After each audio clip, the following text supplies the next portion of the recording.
Now, the truth is, you could create something big just as easily as you can create something small. Let me tell you how.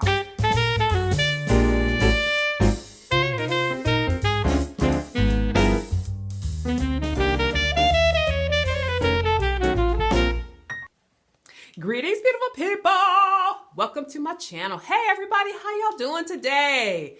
Oh, my goodness. I want to thank all of you that has been viewing the videos. I'm really humbled and honored, and yeah, I'm totally loving it. Okay, so today I'm doing another law of attraction card, and I love this card. And it says, I can create castles as easily as buttons. Now think about that. A castle is something completely huge, ginormous, and then a button is something super small. And this law of attractions card is saying, look, y'all can create humongous, ginormous things just as easily. Don't get it twisted. Just as easily as you can create something small. Small as a button. Buttons are super small, or they can be some buttons can be bigger. But anyways, my little pigtails are like, I don't know. They're doing what they want to do. At any rate, so let me go ahead and read the card because I want to talk a little bit about what I love so much about this kind of spiritual understanding. All right, fam, here we go. It says, when you understand the laws, law of creation, law of intention, law of manifestation, all the different laws, right? When you understand the laws, then you understand that it is not more difficult to create a castle than it is to create a button. They are equal. See, this is what infinite intelligence is. Infinite intelligence is like, I don't care how big or small your desires are. If you put your intentions into the universe and you are about using your thought to manifest, I don't care. Like, I'm just responding to your energy. I'm not responding to what the size it is. So anyways, let me get back to reading this because I already started talking about it without even finishing reading it. So it says, it's not more difficult to create a castle than it is a button. They are equal. It is not difficult to create $10 million than it is to create $100,000. It is the same application of the same law. Hear me. I'm sorry, I read this wrong and I need to reread it with the intent that it was written. It is the same application of the same law to two different intentions. See, it's not so much what size it is. I mean, from our human perspective, the way our mind works, we have to put these things in size, big, right, wrong, black, white. You know what I mean? But the universal intelligence doesn't care. It's like, what are your intentions? You want $10 million or you want $100,000? Hello? Or do you want $5? Now, some of us want buttons. Some of us want $5. Some of us want $20. Some of us want $10. Some of us want castles. So we want a $10 million. So we have to be about our intentions. And I think sometimes, and so when you're thinking about, this card is just so profoundly revelatory for me, because I think a lot of, it goes deeper than just understanding that the universal energy can respond to anything at any level. True. No denying that's true. However, we have to shift our mindset. Like, we feel like, oh Lord, just give me enough money to pay the rent and the telephone bill.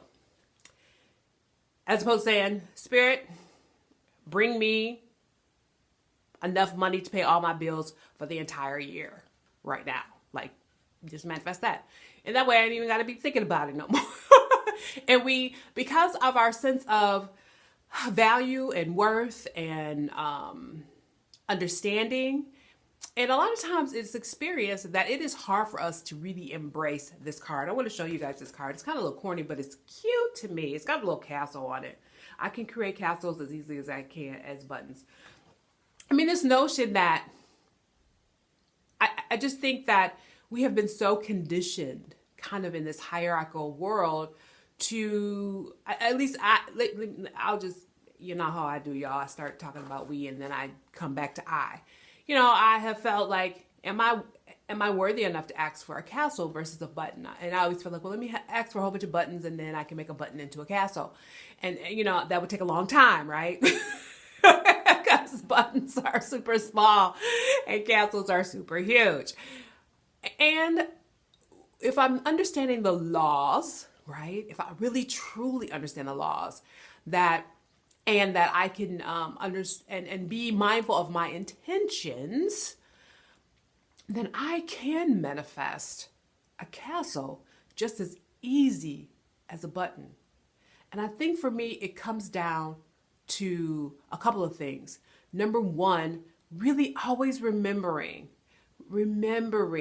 that the universal intelligence is irrespective of what it is we're thinking, how we're thinking about things. It's like if your intentions is on $10 million, guess what? The universal intelligence is like, I'm responding to the energy of the thought. The thought is a $10 million thought. I'm going to respond. Now, the infinite intelligence is like, if it's a $10 thought, I'm going to respond to that thought. It doesn't care. It doesn't have the capacity to care or distinguish. It's always only responding to the energy of the thought. And I feel like I'm always saying this in every video, but that's the truth. Secondly, I have to be mindful about my intentions. A lot of times we'll put into the universe a $10 million thought, but then in the second breath, we'll be like, I ain't gonna never get no $10,000 thought. And guess what? That is just as much of a powerful thought. The one thought that you had about manifesting $10 million is just as powerful as the thought you just had about not being able to manifest it. And guess what ends up happening in that moment? You just washed out the whole thought energy process because you put one positive thought into the universe, right? And then you put a negative. And if you know anything about science, I tell y'all, I found God in physics. It just cancels it out. So the universe is like, okay, you want $10 million, but you don't. Okay, done.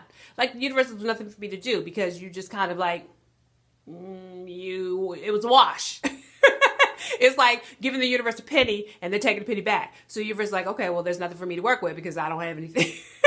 So that's what I mean. Like I have to be really mindful of my intentions and not so much be committed, but just be with the intention. Because I don't think it's something that I need to be like, oh, I got to believe in it. I got to do all this stuff. I got to have positive energy. I just got to be with it. Be with the $10 million intention and let it go. And there's nothing else, how it's manifested, how it comes into being, how the infinite intelligence is going to go about its business. That ain't for me to know, do, be, or even worry about. It's just look, I'm giving you this $10 million intention and I'm expecting it to happen. I tell you, a lot of times we talk to God, we beg to God. God is not, infinite intelligence is a lot about begging. Because begging is really, when you beg, you're basically already putting into the universe equal and opposite energy. And the universe is like, I can't work with that. Hello, you want it or you don't want it. We beg like, Spirit, please help me, but I don't deserve it. Like, well, okay. Like, it's what I learned this in therapy that it's what we call dialectical. We do a lot of dialectical thinking, in that we will think equal and opposite thoughts at the same time. And what y'all don't understand is that it's a wash when that happens. And more importantly, it keeps you stuck. And I always wonder why I was always stuck. It's because I was having equal and opposite thoughts and intentions. Yeah, I want to be this, but no, I don't really deserve it. I can't be that. And the universe is like, okay. The universe is like, the infinite intelligence doesn't have any, it's not judgmental, it's not categorical. It's just like, give me the energy, I respond to it. And basically, in church, you always learn about this notion of surrender. That's what we have to do. We have to be intentional. Like, give the $10 million thought, law of manifestation, action, and then surrender. Here's my $10 million intentions, universe, God, Yahweh, Buddha, Allah, whatever you want to call the infinite intelligence. Just give it over. Give the intention. Be about the intention. Let it manifest in thought, mind, body, and spirit action. And then surrender. We get into the business of thinking, well, I guess it's going to come this way and I need to do that. You know, infinite intelligence is like, you know why I'm infinite intelligence? Charlotte, did you know why I'm infinite intelligence? Because I could do this in many infinite ways, girlfriend. You infinite intelligence is like, I appreciate you want to try to help me do the law of attraction, boo-boo, but guess what? I got this on lock. And I don't really need your assistance. I just need you to be intentional and surrender and allow me to manifest. Let me do what I do my way, in my own timing, and in a way that is going to be beneficial to your life. Woo! I'm going to tell you, when you're ready to give over to spirit, give over to the infinite intelligence, you will watch. I have watched. I'm going to tell you something. The most powerful moments in my life have been those moments when I just surrendered. I'm like, Spirit, you know what? I can't do it no more. This is my intention. This is my desired outcome. And then I left it alone. And I'm going to tell you something. And then that intention manifested. And I'm like, I don't know how. And when I look back, I'm like, I don't even know how. And then it just like, I can't even say to myself, did it happen fast or slow? I think it just happened in perfect timing. And every time that happens to me, you would think I would get used to that. But no, Charlotte always wants to be in control. That's her problem, want to be in control. And I just have to always remind myself to surrender. Because guess what, family? We can create castles just as easily as we can create a little bitty tiny button. Be about your intentions. Be clear about your intentions, and then give it over to the infinite intelligence to handle the business. Guess what? All you have to do is be intentional. That's it. And then you can rest, sit back, chill, do something else. Go hang out with your friends. So tell me, family, about those moments when you were really able to be intentional, and and what helps you to surrender to spirit when you're being intentional? Because I think that's the key. Like, how is it? I think we're good about manifesting thoughts and knowing what our intentions are, but what are some ways in which you kind of find yourself able to kind of surrender and allow the infinite intelligence to do its thing? You know what I mean? I would love to hear from you guys, okay? So make sure you put something down in the description box. Tell me, video, I don't care. I love it. Writing, text, video, I love it all. So yeah, all right, fam. Thank you so much. Peace. So much for joining me today. I hope you got a little something out of it, and I look forward to sharing with you more of my thoughts about spirituality. Understand that this ain't meant to be no monologue. I'm not preaching at you, but this is a space for discussion. So please, pretty please, with sugar on top, leave your text or video comments below, because I'd love to hear from you. And don't forget to subscribe and like this video. I'll see you next time, wishing you nothing but peace, prosperity, and a whole bunch of love. Take care now, beautiful spirits. I love you.